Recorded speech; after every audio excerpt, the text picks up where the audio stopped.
Shalom, bersama GBA Sukacita Pemulihan kita akan merayakan hari kelahiran Tuhan Yesus. Haleluya.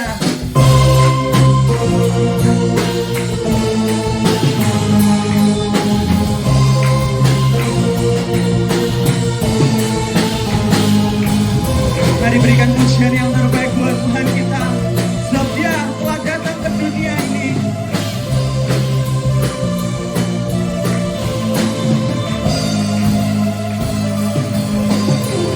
Inilah saatnya kami berkumpul bersama dari setiap suku dan bangsa, berdiri di hadapan Bapa dan Anak, suara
Gembira bergema, go tell it on the mountain, over the hills and everywhere. Go tell it on the mountain that Jesus Christ is Lord.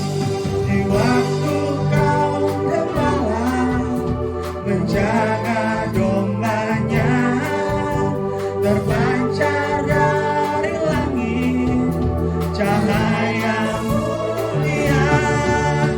Gembala sangat takut ketika mendengar nyanyian bala surga.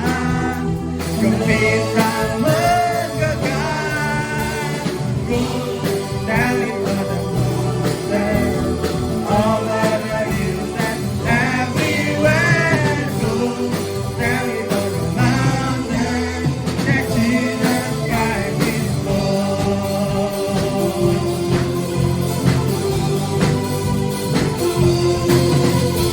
Go tell it on the mountain, over the hills and everywhere. Go tell it on the mountain that Jesus Christ is Lord. Di waktu kau gembala menjaga dombanya, terpancar dari langit cahaya mulia. Gembala sangat takut ketika mendengar nyanyian bala surga. Gembira bergegah, go tell it on the mountain, over the hills and everywhere. Go tell it on the mountain that Jesus Christ is Lord.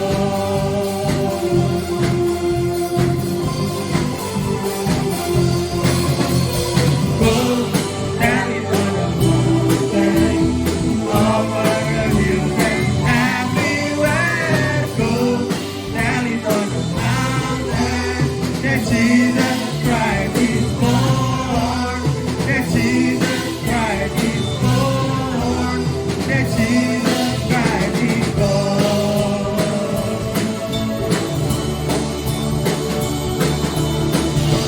Shoo-doo-doo,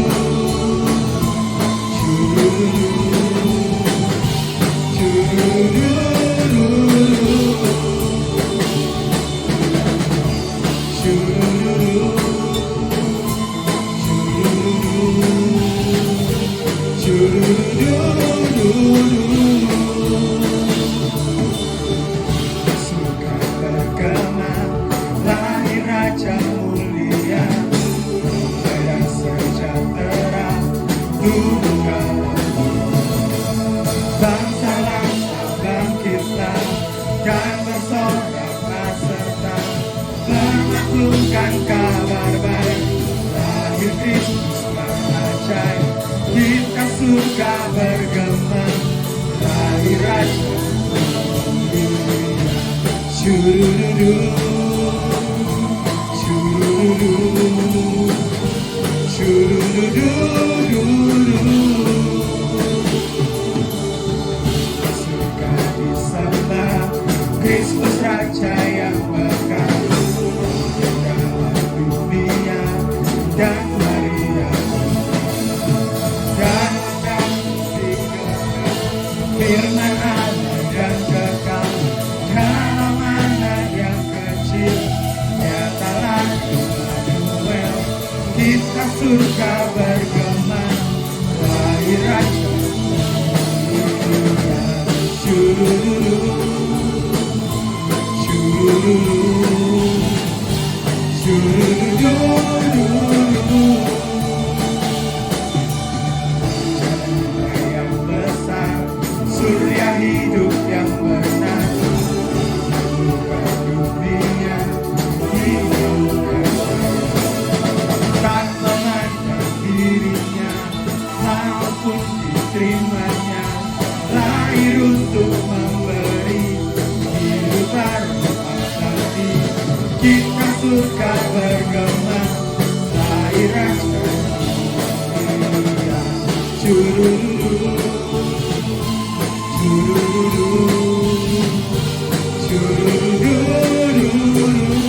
kita surga bergema,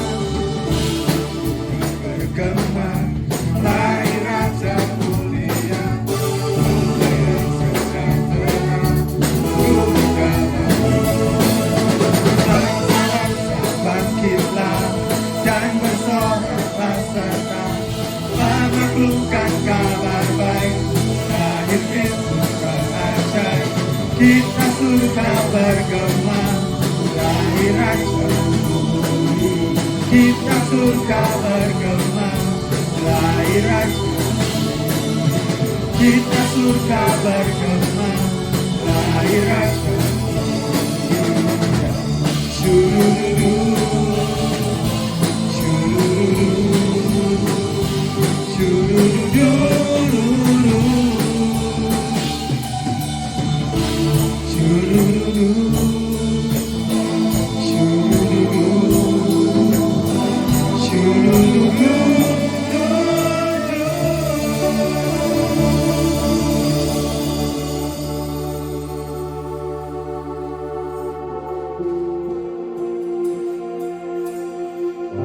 Sebab seorang anak telah lahir untuk kita, seorang putra telah diberikan untuk kita.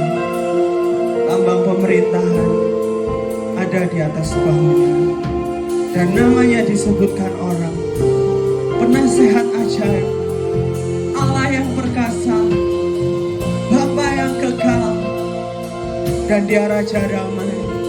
Biar Raja damai itu tinggal dalam setiap hidup kita. Haleluya.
Di tempat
yang ku sembah, kemuliaan bagimu di tempat maha tinggi.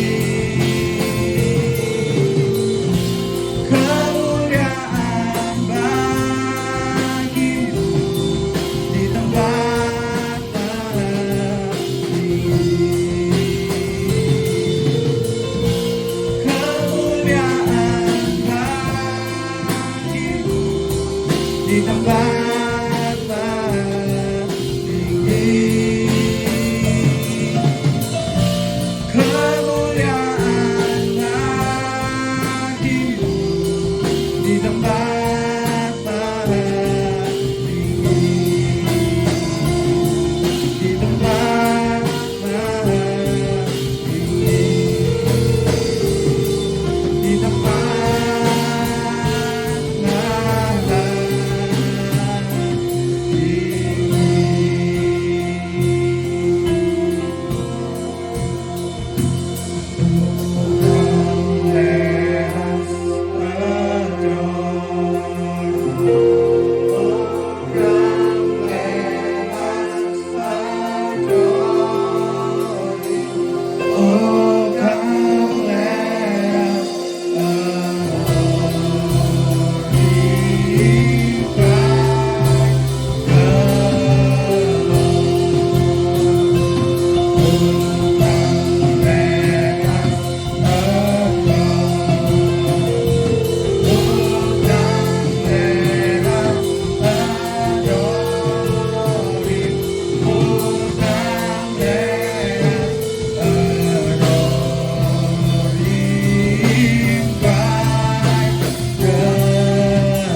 Shalom Bapak Ibu terkasih, jemaat daripada Gereja Pantai Kosta Isa Al-Masih, Jemaat Sukacita Pemulihan di Surabaya, juga Ibu Gembala, Ibu Elizabeth Lo, juga Pak Harso.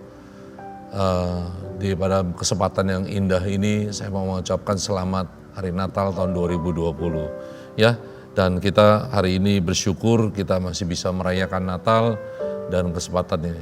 Nah, kita nggak berasa kita sudah ada di penghujung tahun 2020 dan kita merayakan Natal dalam satu kondisi yang mungkin nggak pernah kita alami.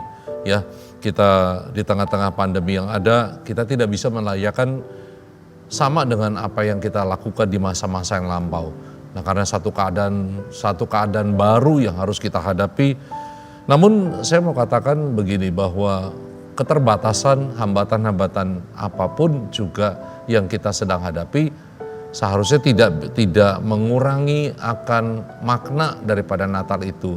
Bahkan mungkin memberikan kita satu pemahaman tambahan daripada Natal, di mana kita dahulu lebih banyak berfokus kepada perayaan dan selebrasi, tapi sekarang kita harus lebih banyak merenungkan makna Natal itu sendiri.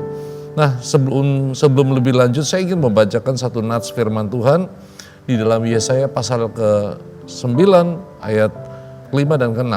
Dikatakan begini, seorang anak telah lahir untuk kita, seorang putra telah diberikan untuk kita. Lambang pemerintahan ada di atas bahunya, dan namanya disebut orang penasehat ajaib, Allah yang perkasa, Bapa yang kekal, Raja damai. Besar kekuasaannya dan damai sejahtera tidak akan berkesudahan di atas takhta Daud dan di dalam kerajaannya. Karena ia mendasarkannya, mengokohkannya dengan keadilan dan kebenaran dari sekarang sampai selama-lamanya. Kecemburuan Tuhan semesta alam akan melakukan hal ini. Amin, saudara. Ya, mari kita percaya, katakan amin. Dan kita bersyukur bahwa kita bisa memiliki seorang juru selamat dalam kehidupan kita di dalam Tuhan Yesus Kristus.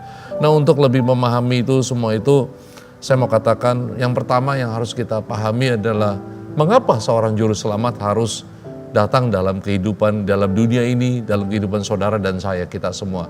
Ya, mengapa? Yang pertama adalah saya mau katakan bahwa Tuhan itu tidak mengerjakan apapun tanpa tujuan.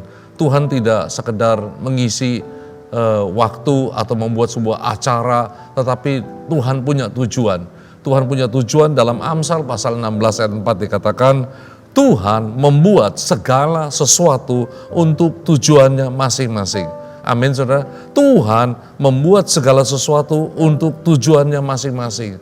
Ya, bahkan orang fasik dibuatnya untuk hari malapetaka. Tuhan tidak menciptakan segala sesuatu bukan tanpa tujuan, tapi Dia punya tujuan. Dia memiliki sebuah rencana dan lain sebagainya. Tuhan tidak mengizinkan, bahkan juga Tuhan tidak mengizinkan suatu situasi terjadi tanpa tujuan. Sama seperti situasi yang kita hadapi sekarang, bukan tanpa tujuan.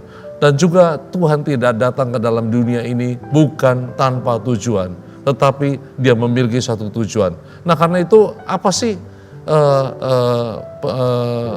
mengapa Tuhan datang? Yang pertama dikatakan bahwa Tuhan datang pertama adalah karena kegelapan yang melingkupi dunia, kegelapan yang menguasai dunia, yang demikian besar menguasai dunia. Di dalam Yesaya pasal 9 ayat yang pertama dikatakan, bangsa yang berjalan di dalam kegelapan,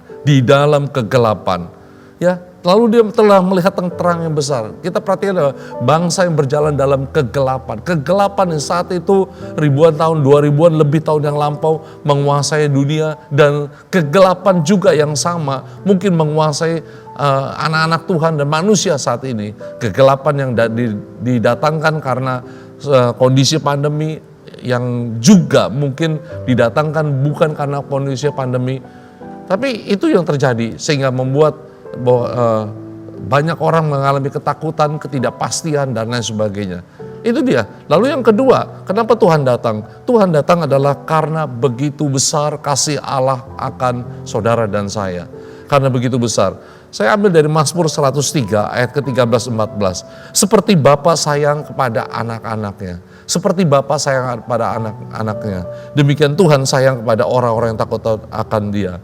Ya, perhatikan dalam ayat 14 dikatakan, sebab Ia sendiri tahu apa kita. Dia ingat bahwa kita ini debu. Amin, saudara. Kita ini sangat terbatas. Dia Bapa yang sangat sayang kepada saudara dan saya. Bahkan dalam Yohanes 3 ayat 16, karena begitu besar kasih Allah akan dunia ini, maka Dia memberikan anak yang tunggal, supaya siapa yang percaya tidak binasa, namun memperoleh hidup yang kekal. Amin, saudara. Nah, itu dia. Itu alasan kenapa seorang juru selamat harus datang dalam hidup saudara dan saya. Karena mungkin ada orang sadar nggak sadar bahwa kita dikuasai kegelapan. Dikuasai kegelapan, ada orang yang menyadari saya saya ada dalam kegelapan, saya ada dalam ketidakpastian, saya memiliki berbagai hal yang harus saya butuh tuntunan di depan. Tapi ada juga orang yang tidak menyadari, padahal dia sedang dalam kegelapan dosa dan lain sebagainya. Ya, dan yang kedua yang perlu saudara renungkan hari ini, Tuhan tahu kita tuh debu, kita tuh terbatas, kita tuh tidak memiliki kekuatannya, kita tuh kekuatan ada orang gagah, orang kuat dalam karena satu kondisi penyakit virus bisa mendadak langsung menjadi tidak berdaya. Nah, itu satu keadaan yang ada, dan karena itu saya mau katakan Tuhan tuh begitu sayang kepada kita, dan Dia menyelamatkan, Dia datang sebagai juru selamat bukan hanya untuk sekedar di dalam kekekalan nanti, tapi juga saat-saat sekarang. Nah, bagian yang kedua saya ingin kita memahami adalah karakter penjuru selamat kita. Dalam Yesaya pasal ke-9 ayat yang ke-5 dikatakan seperti ini, sebab seorang anak telah lahir untuk kita, seorang putra diberikan untuk kita, lambang pemerintahan ada di atas bahunya, dan namanya disebut orang. Namanya yaitu karakternya. Apa itu? Dikatakan yang pertama, dia penasehat ajaib. Yang kedua, Allah yang perkasa. Yang ketiga, Bapa yang kekal. Dan yang keempat, Raja damai. Saudara perhatikan, penasehat ajaib. Kenapa dikatakan penasehat ajaib? Saudara dan saya, kenapa saudara dan saya membutuhkan seorang penasehat dalam hidup kita? Saudara dan saya membutuhkan penuntun dalam hidup kita. Dan saya mau katakan, kenapa kita membutuhkan penuntun? Karena kita tidak tahu apa yang terjadi di masa depan. Kita tidak tahu apa yang akan terjadi di masa-masa yang akan datang. Karena itu Tuhan mau kita memperhatikan firman Tuhan, memperhatikan tuntunan-tuntunan yang Tuhan berikan pada kita. Makanya dikatakan, jikalau sekiranya kita memperhatikan perintah-perintah yang kusampaikan, Yesaya pasal 48 dan 18, maka damai sejahtera kita akan seperti air yang tidak pernah berhenti mengalir. Amin, saudara. Kita tidak akan kekurangan segala yang baik kalau kita mengikuti tuntunan, perintah-perintah Tuhan. Namun manusia pada umumnya seringkali ingin berjalan dalam kehendaknya diri sendiri, memakai pengertian dirinya sendiri. Sehingga apa yang terjadi? Seringkali kita menjadi salah jalan, dan ketika kita sudah salah jalan, barulah kita berseru pada Tuhan. Saya mau katakan Tuhan akan menuntun kita. Namun kita di dalam kita merayakan Natal, ya masuk tahun, mempersiapkan diri masuk tahun 2021 ke depan. Yuk tambahkan kemauan kita dipimpin, dituntun oleh Tuhan. Karena Dia adalah penasehat ajaib, penasehat yang lebih daripada segala penasehat-penasehat yang paling luar biasa pun di dalam dunia. Karena apa? Karena Tuhan adalah pencipta langit, bumi, laut beserta segala isinya. Ya. Lalu karakter yang kedua yang dia katakan adalah Dia adalah Allah yang perkasa, mighty God. Dia perkasa, Dia luar biasa. Dia sanggup melakukan apapun juga. Ya, kematian adalah satu hal yang paling menakutkan. Tapi dalam Alkitab kita melihat, mencatat, membaca di dalam Alkitab kisah-kisah tentang orang-orang yang dibangkitkan dari kematian, orang-orang yang dibebaskan dari sakit penyakit, orang-orang dilepaskan daripada cengkraman-cengkraman, kuasa-kuasa kegelapan, dan lain sebagainya. Bapak, Ibu, Saudara kasih, ketika kita merayakan Natal, pastikan bahwa kita masih memiliki kepercayaan di tengah semua goncangan badai yang menghantam kita, bahwa saudara dan saya masih percaya dan berharap kepada Tuhan, mampu menolong kita, mampu menjawab segala doa kita. Walaupun mungkin saat ini ada doa-doa kita yang belum mendapatkan jawaban. Tapi saya mau katakan, Dia adalah Allah yang perkasa. Amin. Dan karakter yang ketiga adalah Bapa yang kekal. Bapa yang kekal berbicara tentang apa? Berbicara tentang satu restorasi hubungan antara kita. Kita bukan cuma sekedar pengikut, kita bukan cuma sekedar bukan hanya sekedar umat, tapi kita adalah anak. Kita adalah anak. Kita boleh memanggil Tuhan pencipta langit, bumi, laut beserta segala isinya sebagai Bapa. Bukankah itu satu hal yang sangat luar biasa? Ya, kita mungkin nggak bisa memanggil seorang tokoh penting sebagai Bapa, tetapi Tuhan yang menciptakan langit, bumi beserta segala isinya berkata, bukan kamu memilih aku, tapi aku yang memilih engkau, dan kita diizinkan memanggil dia Bapa. Amin. Itu dia hubungan. Karena itu apa respon kita? Jadi anak. Respon kita dalam Natal ini, jadi anak. Coba kalau kita boleh merenung, nengok sebentar dari sekarang ke belakang, ke masa lalu kita. Sudahkah kita jadi anak? Sudahkah kita jadi anak yang taat, yang turut, yang menuruti apa yang Bapa kita inginkan? Sudahkah kita jadi anak? Ya, bukan cuma sekedar kita punya Bapa yang baik, tetapi bagaimana sikap kita? Apakah kita juga anak yang baik? Anak yang bukan cuma sekedar berkata, ya Tuhan aku akan lakukan, tapi aku akan lakukan perintahmu. Ada satu perumpamaan dalam Alkitab tentang seorang bapak yang punya 2 anak. Yang satu berkata, ya Bapak aku mau lakukan, tapi tidak dilakukan. Tapi yang satu berkata, aku tidak, tapi dilakukan juga. Tapi anak yang Bapak inginkan adalah anak yang mau berkata, ya, dan dia bergerak melakukan. Sama seperti Yesaya berkata dalam Yesaya pasal 6, ini aku Tuhan, utuslah aku. Amin saudara. Ya, ini aku, utuslah aku. Biarlah kita jadi anak-anak yang menyenangkan hati Bapa. Bukan cuma anak-anak yang minta disenangkan oleh Bapa terus menerus, tetapi anak-anak juga yang menyenangkan hati Bapa. Amin. Dan karakter yang keempat adalah Raja Damai. Dalam poin ini saya katakan hari-hari ini adalah satu keadaan yang kita membutuhkan damai sejahtera Tuhan lebih daripada sebelum-sebelumnya. Walaupun saya mau katakan kebutuhan damai sejahtera sesungguhnya tidak pernah berkurang. Namun manusia baru menyadari, karena apa? Karena dahulu keadaan semua aman, semua baik, kemajuan berbagai hal membuat kita menjadi nyaman dengan kemodernisasi dan sebagainya. Namun mendadak semua itu menjadi tidak berarti dengan adanya pandemi COVID-19 ini. Nah, karena itu saya katakan ketakutan, kekhawatiran itu betul banyak menguasai orang. Bahkan juga ada orang yang bahkan mengalami fatalisme, bahkan kematian, bukan karena penyakit tapi karena ketakutan, kekhawatiran. Saya ingin bagikan apa yang Tuhan katakan tentang jaminan dua bagian daripada sejahtera, supaya kita memiliki sejahtera di bumi dan di dalam kekekalan. Yang pertama dalam Matius 6 ayat 25. Kita semua tahu kita membutuhkan banyak hal. Kita semua tahu bahwa kita perlu berbagai hal. Tapi Tuhan, apa yang Tuhan katakan? Yang Tuhan katakan, karena itu aku berkata kepadamu, jangan khawatir akan hidupmu, akan apa yang hendak kamu makan atau minum. Dan jangan khawatir pula akan tubuhmu, akan apa yang hendak kamu pakai. Bukankah hidup itu lebih penting daripada makanan, dan tubuh itu lebih penting daripada pakaian? Amin. Tuhan kata, jangan khawatir, jangan khawatir. Ya. Lalu dikatakan, Tuhan bilang, pandang burung-burung di langit yang tidak menabur dan tidak menuai, tidak mengumpulkan bekal dalam lumbung, namun diberi makan oleh Bapa-Mu di surga. Bukankah kamu, saudara dan saya, melebihi bunga bakung di padang, burung-burung di udara? Amin. Ya, bukankah kita melebihi semua itu?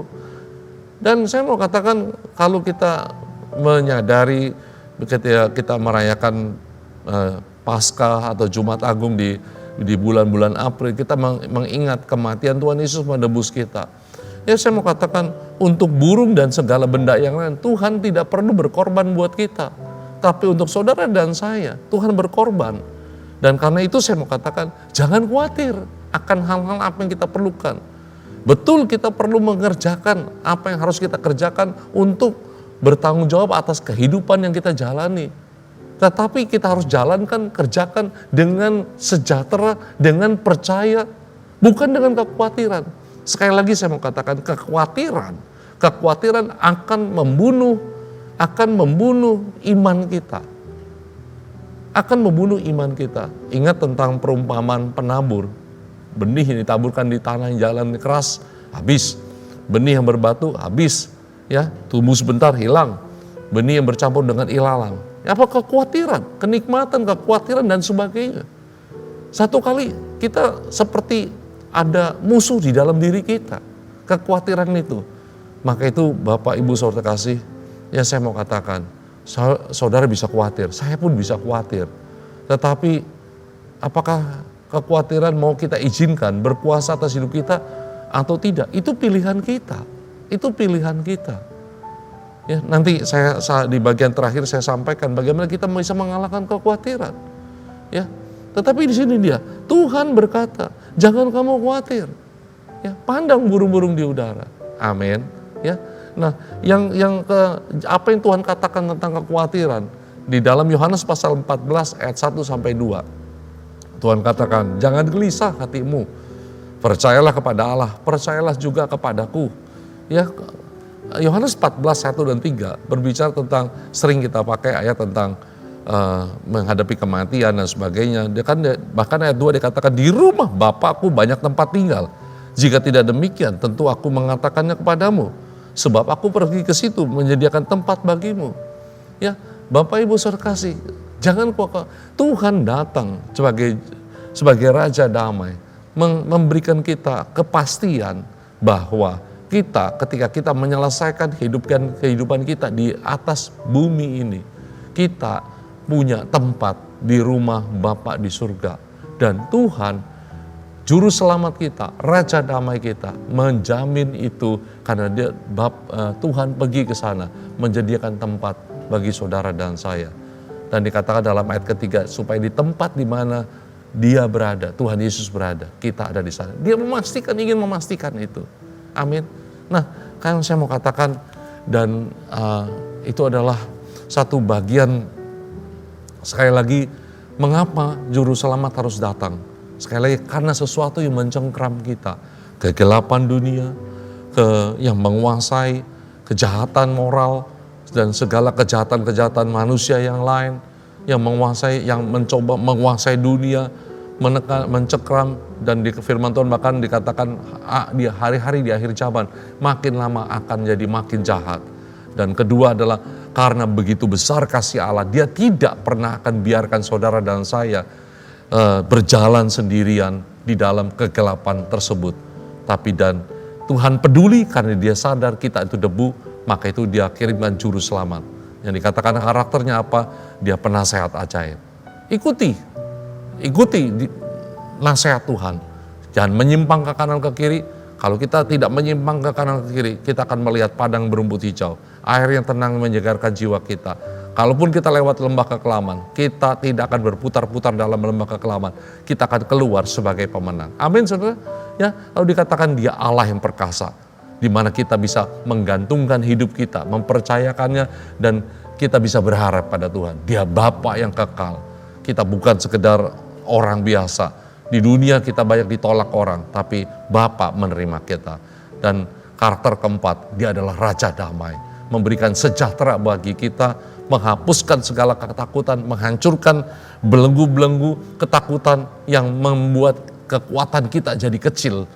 Nah, karena itu di bagian terakhir yang saya mau sampaikan adalah bagaimana kita bisa mengalami semua janji-janji Tuhan lewat Natal. Natal bukan cuma sekedar perayaan, tetapi Natal juga mengingatkan saudara dan saya bahwa ada janji Tuhan yang sangat besar dalam kehidupan kita. Yang pertama adalah saya mau katakan percaya kepada Tuhan. Ya, sepertinya sesuatu kata-kata yang sering kali kita dengar. Ya, barang siapa percaya kepada anak, ia beroleh hidup kekal. Tapi barang siapa tidak taat kepada anak, ia tidak akan melihat hidup, melainkan murka Allah tetap ada di atasnya. Perhatikan sekali lagi, barang siapa percaya kepada anak. Barang siapa percaya kepada Tuhan Yesus yang datang sebagai juru selamat saudara dan saya. Ya, karena ketika Tuhan Yesus datang, nggak semua orang menerima. Bahkan pada generasi manusia di zaman Tuhan Yesus, mereka melihat langsung sang juru selamat. Mereka bahkan melihat mukjizat-mukjizat Ya, maka itu Tuhan satu kali dalam satu ayat Yohanes 14 dikatakan, percayalah kepadaku, percayalah kepada pekerjaan-pekerjaan yang aku lakukan. Percayalah kepada apa yang sudah aku lakukan. Tapi mereka melihat air jadi anggur, mereka melihat badai diteduhkan, mereka melihat 5 roti 2 ikan mengenyangkan ribuan orang. Mereka melihat orang sakit disembuhkan, orang lumpuh dibuat berjalan, orang buta dibuat melihat. Ya, dan bahkan orang mati dibangkitkan. Tetapi apakah mereka percaya? Tidak, mereka akan menyalibkan juru selamat kita semua. Nah, karena itu saya katakan, kalau saudara bisa percaya hari ini, kalau saudara dan saya bisa percaya, bisa menyebut Yesus adalah Tuhan, kita mesti sadar bahwa itu adalah anugerah, bukan kekuatan kita. Bukan bahwa kita hebat dan lain sebagainya. Maka itu mungkin buat generasi-generasi yang waktu lahir sudah percaya. Tanya pada diri kita. Mungkin kita sudah lahir dari orang tua yang orang Kristen dan kita sejak bayi sudah dibawa ke gereja dan lain sebagainya. Tanya pada diri kita, apakah kita sungguh mengenal dan sudah percaya kepada juru selamat kita, Tuhan Yesus Kristus. Bukan cuma sekedar kita tahu dalam semua aktivitas di dalam gereja dan sebagainya. Amin. Ya. Percaya. Dan langkah kedua yang harus kita katakan adalah, saya katakan, bukan cuma percaya, tapi mempercayakan hidup kita kepada Tuhan. 1 Petrus 5 ayat ke-7 dikatakan, serahkanlah kekhawatiranmu kepadanya, sebab Ia yang memelihara engkau. Ada orang percaya, aku percaya Yesus, tapi aku belum tentu dia mempercayakan hidup dia. Mempercayakan luka-lukanya, mempercayakan kekhawatirannya, mempercayakan pergumulan-pergumulannya. Dan banyak hanya mempercayakan sisa-sisa kehidupannya. Nah, tapi ketika kita kuat, ketika kita sedang baik, maukah kita juga percayakan segala sesuatu kehidupan kita, agar Tuhan juga memakai hidup kita menjadi berkat. Amin, saudara. Saya katakan, percaya dan mempercayakan adalah dua hal berbeda. Percaya adalah satu hal, tapi mempercayakan hidup kita kepada Tuhan, mempercayakan langkah-langkah hidup kita kepada perintah-perintah Tuhan, firman Tuhan yang disampaikan. Kita percaya, kita melangkah walaupun sepertinya gak masuk akal, walaupun sepertinya sulit untuk dilakukan, walaupun sepertinya ketika kita mempercayakan hidup kita kepada firman Tuhan, kita melangkah sepertinya kita dirugikan. Tapi saya mau katakan, Tuhan gak pernah salah dalam memberikan tuntunan pada kita. Sepanjang kita bukan cuma sekedar menerima firman Tuhan yang dikatakan orang lain, tapi kita betul-betul mendekat pada Tuhan, bergumul pada Tuhan. Karena itu di poin ketiga yang saya mau katakan yang penting adalah di sini. Bagaimana kita bisa mengalami semua itu? Mendekatlah kepada Tuhan. Mendekat. Ibrani pasal 10 ayat 22. Karena itu, marilah kita menghadap Allah dengan hati yang tulus, ikhlas, dan keyakinan iman yang teguh. Oleh karena hati kita telah dibersihkan dari hati nurani jahat. Mendekatlah pada Allah. Kalau Bapak Ibu baca nanti di ayat-ayat sebelumnya, ayat 19 dan 20 dikatakan, Tuhan sudah membuka jalan yang baru, agar kita dengan penuh jalan yang baru oleh darah Yesus, agar kita dengan penuh keberanian menghadap tahta kasih karunia Tuhan. Problem terbesar daripada anak-anak Tuhan adalah kita tahu kita punya juru selamat, kita punya Allah yang, kita punya penasehat, kita punya Allah yang perkasa, kita punya Bapa yang kekal dan sebagainya. Tetapi apakah kita memiliki damai? Tadi saya berkata, saya akan tunjukkan bagaimana caranya kita supaya kita bisa mengalahkan kekhawatiran dan sebagainya. Bapak Ibu saudara kasih, segala kekhawatiran, segala kecemasan, dari mana kita bisa mengalahkan? Kalau kita masuk ke dalam hadirat Tuhan, mendekat pada Tuhan, mendekat pada Tuhan, dan mendekat bukan cuma sekedar, saya mau katakan bukan cuma sekedar dalam kerangka kegiatan-kegiatan agamawi, tetapi sungguh-sungguh mendekat di segala waktu, di segala keadaan dan lain sebagainya. Tapi mendekat pada Bapa di surga. Sekali lagi, Dia Bapa yang kekal. Betul, Dia adalah Tuhan juga yang akan menghanguskan, Dia akan membersihkan, tetapi Dia Bapa yang baik. Bapa yang baik. yang mengasihi kita. Saya akan mau katakan Bapak Ibu Saudara kasih, ya, dalam semua itu saya mau katakan bahwa kita punya Bapa yang kekal dan Dia begitu mengasihi kita. Jangan kita menjauh. Saya ingin kita naikkan pujian satunya.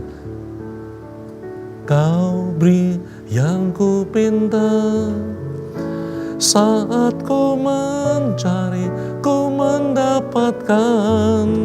Ku ketuk pintumu dan kau bukakan. Sebab kau Bapa-Ku, Bapa yang kekal. Takkan kau biarkan aku melangkah hanya sendirian. Kau selalu ada bagiku.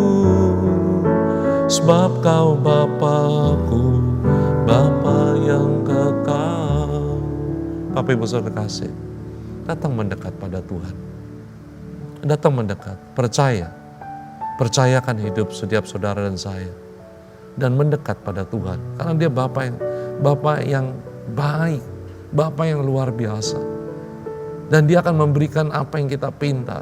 Bukan kita minta, kalau kita minta Dia akan, tapi pertanyaan terutama besar, apakah kita jadi anak yang dekat atau anak yang jauh? Amin, saudara. Apakah kita jadi anak yang selalu berlari menjauh, atau kita anak yang selalu ingin mendekat pada Bapa? Kalau Bapak Ibu, kalau kita, Bapak Ibu semua, kita termasuk saya semua, senantiasa membawa hidup kita di tengah semua kegiatan, aktivitas, tanggung jawab kehidupan, tapi kita selalu mendekat pada Bapa. Percayalah, ya, renungkan di Natal, di momen Natal ini, di tengah semua keterbatasan yang ada, di tengah kita mungkin sangat dibatasi untuk beribadah di dalam gereja sama seperti dahulu kala. Tetapi saya mau katakan, ibadah bisa dibatasi, tapi mendekat pada Tuhan tidak ada satupun yang bisa membatasi kecuali dosa. Karena itu jangan biarkan dosa menghalangi saudara dan saya. Tuhan sudah mati di atas pelanggaran-pelanggaran kita. Jangan lagi izinkan dosa menghalangi saudara dan saya. Jangan izinkan itu menghambat. Yesaya pasal 59 dikatakan, telingaku tidak kurang panjang, tanganku tidak kurang panjang untuk menolong kau. Telingaku bisa mendengar, aku bisa menolong kau, tapi menjadi penghalang cuma satu, adalah dosa-dosamu. Bapak Ibu Saudara kasih, saya mau berdoa, kita naikkan pujian ini sekali lagi. Dan percaya bahwa di dalam momen Natal ini, ke depan tahun 2021, saudara akan melihat terang. Karena itu hargai terang yang ada. Jangan abaikan terang itu. Jangan gantikan dengan yang lain. Kau beri yang ku pinta, saat ku mencari, ku mendapatkan. Ku ketuk pintumu dan kau bukakan. Sebab kau Bapa-Ku, Bapa yang kekal. Takkan kau biarkan aku melangkah hanya sendirian. Kau selalu ada bagiku. Sebab kau Bapa-Ku, Bapa yang kekal. Kau selalu ada bagiku. Sebab kau Bapa-Ku, Bapa yang kekal. Kau selalu ada bagiku. Sebab kau Bapa-Ku, Bapa yang kekal. Bapa di surga, firman-Mu sudah hamba sampaikan. Hamba berdoa saat ini, aku mohon anugerah-Mu. Aku perkatakan berkat. Biar kiranya dalam waktu-waktu seperti ini dan bahkan memimpin menuntun kami masuk tahun 2021. Umat-Mu dipimpin. Doa hamba-Mu adalah, Bapa, pegang tangan kami. Pimpin kami melangkah. Agar langkah-langkah kami bukan langkah yang salah. Agar langkah-langkah kami bukan langkah-langkah yang dituntun oleh kedagingan kami. Tapi langkah-langkah kami dituntun oleh Roh Kudus-Mu. Roh Kudus, pimpin kami. Kalau ada yang terluka saat ini, aku mohonkan anugerah-Mu, kasih-Mu mengalir. Pulihkan hati yang luka, Tuhan. Pulihkan, Tuhan. Pulihkan hati yang luka. Kalau ada yang dikuasai kekhawatiran, terima damai sejahtera Tuhan. Damai sejahtera Tuhan. Mengalir, mengalir, mengalir. Mengalir, mengalir. Jangan pegang terus ketakutan itu. Jangan pegang terus. Serahkan ke dalam tangan Tuhan. Serahkan kekhawatiranmu ke dalam tangan Tuhan. Dan Tuhan akan memelihara engkau. Terima itu, terima. Terima. Aku berkata, Tuhan bukakan tingkap-tingkap langit buat engkau. Tuhan berikan hujan bagi benih yang kau taburkan di ladang. Karena itu Tuhan berikan hujan, berikan benih, berikan ladang buat umat-Mu. Sehingga dari hasil ladang itu umat-Mu akan makan roti yang lezat dan berlimpah-limpah. Kami semua jadi berkat. Tidak ada satupun yang terbelenggu. Belenggu-belenggu dosa, belenggu-belenggu hutang, belenggu-belenggu sakit, penyakit. Segala kutuk kegagalan, kutuk-kutuk keturunan dipatahkan diganti dengan berkat Tuhan. Kami naik dan bukan turun, jadi kepala dan bukan ekor. Di atas gunung kudus Tuhan, menerima kasih anugerah Tuhan, jadi umat yang layak. Tuhan terima kasih, berkati seluruh jemaat Gereja Pantekosta Isa Al-Masih, Sukacita Pemulihan Surabaya ini. Berkati Ibu Elizabeth Lo dan juga Pak Harso, berkati Tuhan, berkati. Pelayanan Pak Harso di PPATGD juga, berkati Tuhan, semua dalam anugerah-Mu. Tuhan terima kasih, terima kasih, terima kasih. Di dalam nama Tuhan Yesus Kristus kami berdoa mengucap syukur. Haleluya. Amin. Sekali lagi selamat Hari Natal tahun 2020. Tuhan Yesus memberkati kita semua. Shalom.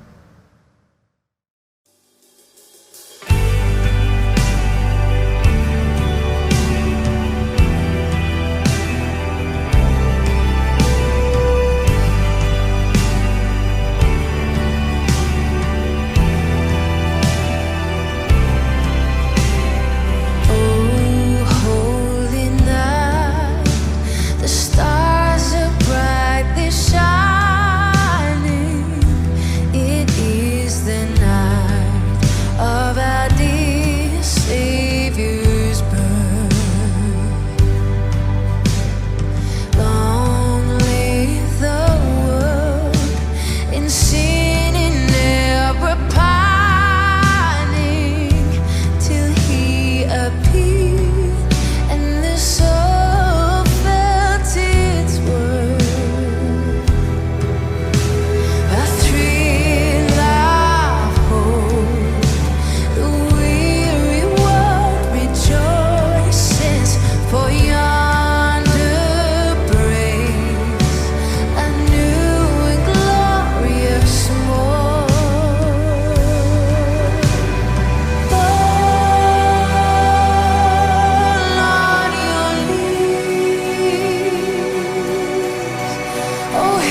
Jemaat diminta untuk menyiapkan lilinnya. Kita akan segera masuk dalam acara candlelight. Haleluya.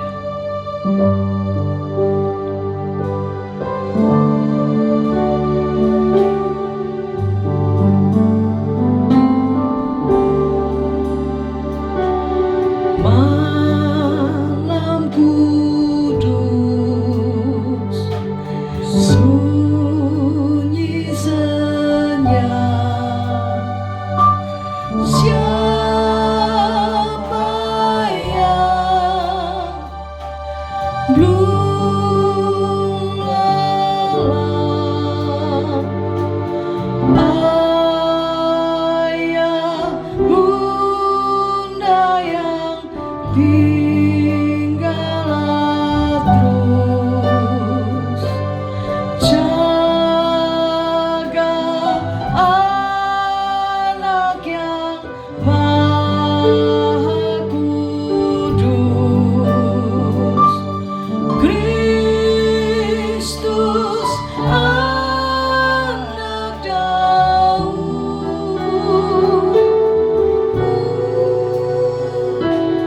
Kristus anak Daud.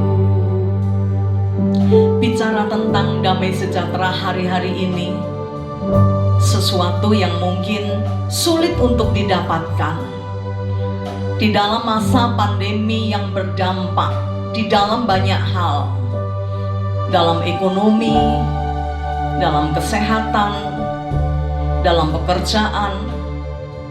Semua rasanya gelap, tidak ada kepastian.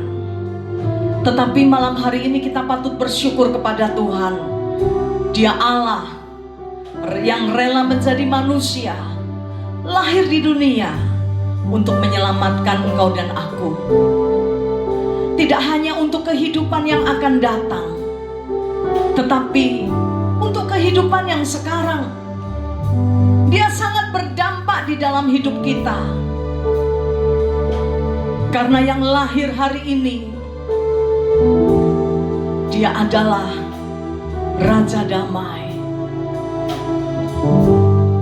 Damai sejahtera Allah akan diberikan kepada kita, bahkan menjadi bagian kita. Karena Dia Allah yang tinggal bersama-sama dengan kita, bahkan tinggal di dalam hidup kita. Karena itu malam hari ini, biar kita tidak sekedar memperingati Natal, tapi biar Raja Damai itu boleh tinggal di dalam hidupmu dan hidupku. Sesuatu akan terjadi. Raja Damai itu akan melakukan banyak mujizat di dalam hidup kita. Bahkan Damai sejahtera Allah yang melampaui segala akal menjadi bagian kita. Biar dunia melihat bahwa kegelapan yang ada di dalam hidup kita telah sirna, karena datanglah Raja Damai itu di dalam hidupmu dan hidupku. Dan biar Raja Damai itu juga menerangi keluarga kita, lingkungan kita, bahkan seluruh dunia ini beroleh damai sejahtera yang daripada Tuhan. Haleluya. Malam kudus, sunyi senyap. Siapa yang belum lelah? Ayah bunda yang tinggal terus jaga anak yang maha kudus. Kristus anak Daud,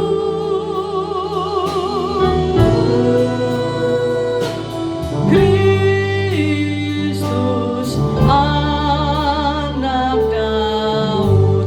Kami berdoa biar Engkau datang di dalam hati kami, tinggal di dalam hidup kami. Kami percaya kegelapan akan lenyap dan damai-Mu tinggal di dalam hidup kami. Dan biar kami membawa damai-Mu kepada dunia ini, menerangi kegelapan yang ada di dunia, yang ada di bangsa kami. Kami percaya Indonesia akan dilawat oleh Tuhan. Indonesia akan mendapat damai sejahtera dari Tuhan. Kami berkata, Shalom Indonesia, lahirlah Raja Damai atas bangsa kami, atas negeri kami tercinta, atas kota kami. Damai sejahtera Allah yang melampaui segala akal memenuhi bangsa dan negara kami, memenuhi kota kami, memenuhi keluarga ini. Kami dilepaskan dan dibebaskan. Terima kasih Bapak, terima kasih buat Raja Damai yang sudah lahir di dunia ini, bukan sebagai bayi, tetapi sebagai Raja yang memerintah hari ini sampai selama-lamanya. Terima kasih Bapak, terima kasih. Bersyukur buat kelahiran-Mu, bersyukur buat kasih-Mu yang besar. Hiralaba ya sikata kaya ralaba, hiralaba ya sikata kaya ralaba. Malam ini kami bersyukur untuk Natal yang luar biasa. Walaupun kami hanya merayakannya di rumah-rumah, tidak mengurangi sukacita kami. Hiralaba kami bersyukur, bersukacita sebab telah lahir Raja Damai bagi dunia ini. Kiranya Engkau memberkati aku berlimpah-limpah dan daerahku.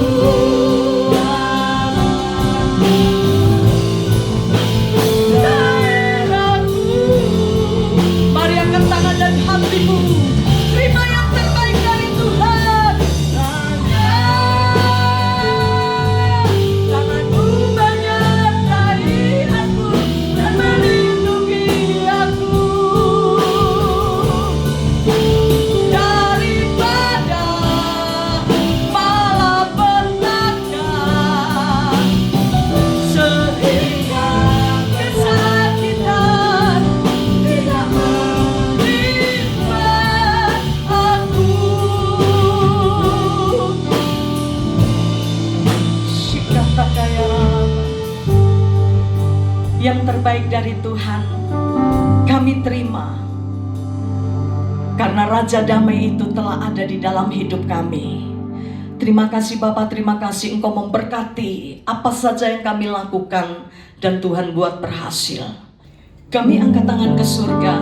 Kami terima berkat, rahmat dan anugerah dari Allah Bapa. Di dalam cinta kasih dari Putramu yang terkasih Tuhan kami, Yesus Kristus. Dan di dalam persekutuan dengan Roh Kudus menyertai kami. Mulai hari ini sampai Maranatha, Tuhan datang kembali. Yang percaya diberkati Tuhan bersama-sama katakan, amin, haleluya. We wish you